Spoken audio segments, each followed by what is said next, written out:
Empilés comme du bois de chauffage, des livres d'une valeur inestimable.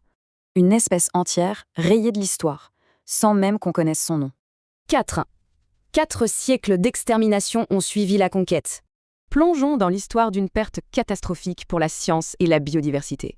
On connaît tous la perte d'Alexandrie, mais ici, c'est une bibliothèque du vivant qui a brûlé. Le Totokali n'était pas un simple zoo, c'était une véritable institution scientifique, très en avance. Pensez-y comme la sauvegarde biologique de tout un monde. Une sauvegarde qui a été effacée. Alors, qui étaient les habitants de ce zoo? Découvrons quelques-uns de ces fantômes. Il y avait le majestueux ours argenté, sacré pour les Aztèques, mais un simple nuisible pour les colons. Ou encore le pic impérial. Imaginez un pivert de la taille d'un faucon.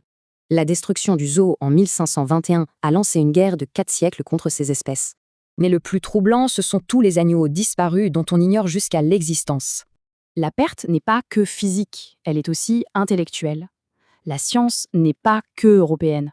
Les Aztèques savaient maintenir en vie les fragiles quetzals, un exploit, même pour nos zoos modernes. Leur classification était écologique.